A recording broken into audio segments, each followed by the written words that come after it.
Assalamualaikum warahmatullahi wabarakatuh.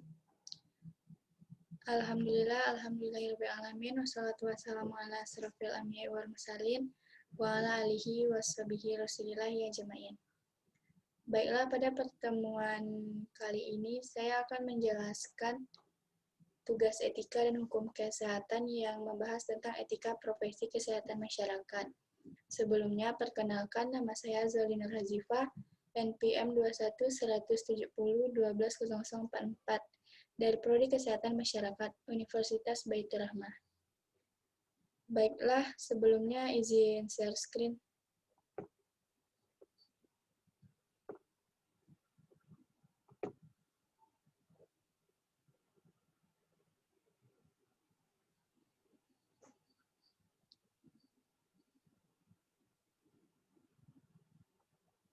Etika dan hukum kesehatan. Etika dan hukum kesehatan.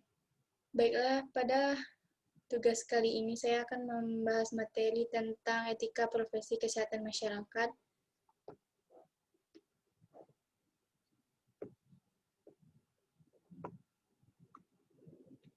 Adapun subbahasan yang akan kita bahas, yaitu yang pertama mengemukakan, menjelaskan, dan memberikan contoh standar profesi kesehatan masyarakat yang berasal dari Kode Etik Profesi Kesehatan Masyarakat atau Persakmi.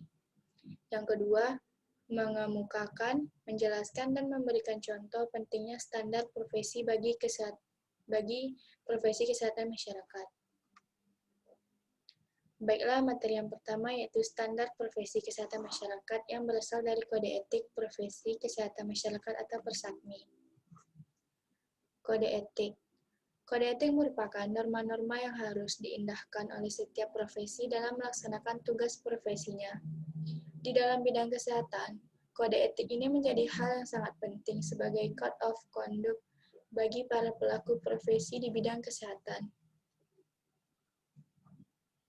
Suatu profesi dilaksanakan oleh profesional dengan mempergunakan perilaku yang memenuhi norma-norma etik profesi. Adapun kode etik profesi secara umum dikemukakan oleh Michel de Baillas pada tahun 1981 sebagai berikut. Yang pertama, yaitu kewajiban adalah norma-norma yang berisi apa yang benar dan apa yang salah untuk dilakukan. Yang kedua, izin, yaitu pemberian izin atau permisi untuk tidak melakukan sesuatu yang bertentangan dengan kewajiban profesi.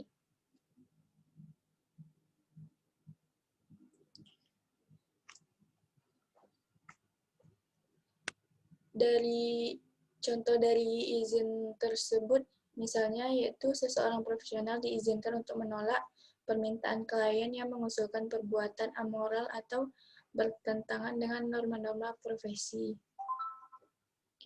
Selanjutnya yaitu standar profesi. Standar profesi ini merupakan prosedur norma-norma serta prinsip-prinsip yang digunakan sebagai pedoman agar keluaran atau output, kuantitas, dan kualitas pelaksanaan profesi tinggi sehingga kebutuhan orang dan masyarakat ketika diperlukan dapat dipenuhi.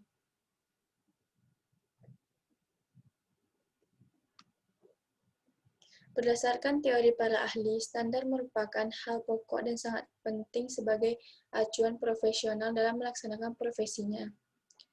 Adapun kriteria standar profesi yaitu yang pertama, standar yang baik dapat mengarah pada supervisi yang lebih baik.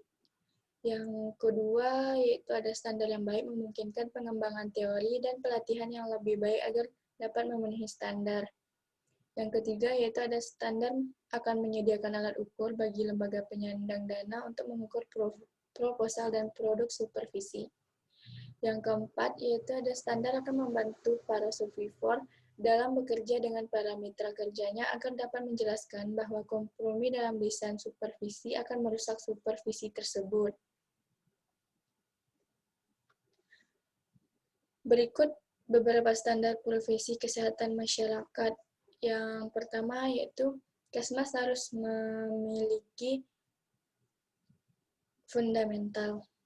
Kesehatan masyarakat secara prinsip harus memiliki fundamental yang dapat memenuhi kebutuhan dari kesehatan masyarakat dan berperan dalam mencegah efek yang tidak diinginkan dalam upayanya meningkatkan derajat kesehatan masyarakat. Yang kedua, Kesmas harus memiliki tujuan. Kesehatan masyarakat harus memiliki tujuan untuk meningkatkan derajat kesehatan masyarakat dengan menghormati hak-hak dari masing-masing individual di suatu masyarakat. Yang ketiga, Kesmas harus dapat dijangkau oleh setiap golongan masyarakat. Yang keempat, peraturan-peraturan mengenai kesehatan masyarakat yang ada harus dibuat sesuai dengan kebutuhannya di masyarakat dan dilakukan evaluasi rutin dalam penerapannya. Yang kelima, kesehatan masyarakat harus mencari informasi yang menunjukkan efektivitas dari implementasi suatu program atau peraturan yang telah ada sebelumnya dalam menjaga dan meningkatkan derajat kesehatan masyarakat. Yang keenam, institusi yang bergerak dalam bidang kesehatan masyarakat harus memberikan informasi dan memastikan derajat kesehatan masyarakat di daerah yang diolah olehnya sesuai dengan mandat yang telah diberikan pada institusi tersebut. Yang ketujuh, institusi kesehatan harus bertindak tepat waktu dan terstruktur. Institusi kesehatan tersebut harus bertindak tepat waktu dan terstruktur berdasarkan informasi yang telah mereka miliki sebelumnya. Yang kedelapan, program dan peraturan yang mengatur mengenai Kesmas harus dapat dipenuhi. Program maupun peraturan tersebut yang mengatur mengenai kesehatan masyarakat harus dapat dipenuhi ataupun dilaksanakan oleh setiap golongan masyarakat yang ada di daerahnya. Yang kesembilan, yaitu program maupun peraturan tersebut harus dapat meningkatkan derajat kesehatan masyarakatnya, baik secara fisik maupun mental. Yang ke-10, yaitu institusi kesehatan masyarakat harus selalu menjaga kerahasiaan informasi yang dapat menyebabkan suatu ancaman, baik secara individual hingga suatu komunitas. Yang ke-11, yaitu institusi kesehatan masyarakat harus memastikan bahwa daya manusianya memiliki kompetensi yang sesuai dengan profesi yang dilakukan olehnya. Yang ke-12, yaitu institusi kesehatan masyarakat dan sumber daya manusianya harus berada dalam suatu hubungan yang berkolaborasi dan berafiliasi yang baik sehingga dapat dipercaya oleh masyarakat. Contoh dari standar profesi kesehatan masyarakat yang berasal dari kode etik tersebut yaitu tenaga kesehatan masyarakat wajib melaksanakan tugas yang dipercaya pimpinan kepadanya dengan penuh tanggung jawab, teliti, dan akurat. Selanjutnya ada setiap profesi kesehatan masyarakat harus menjunjung tinggi, menghayati, dan mengamalkan etika profesi kesehatan masyarakat. Dan yang terakhir yaitu dalam melaksanakan tugas dan fungsinya, profesi kesehatan masyarakat lebih mementingkan kepentingan umum daripada kepentingan pribadi. Baiklah, materi selanjutnya yaitu perlunya standar profesi bagi profesi kesehatan masyarakat. Dalam proses pelayanan kesehatan akan terjadi variasi pelaksanaan kegiatan dari waktu ke waktu yang akan menghasilkan luaran yang bervariasi juga. Salah satu upaya untuk mengurangi variasi proses tersebut adalah dengan melakukan standarisasi. Proses standarisasi meliputi penyusunan, penerapan, monitoring, pengendalian, serta evaluasi dan revisi standar.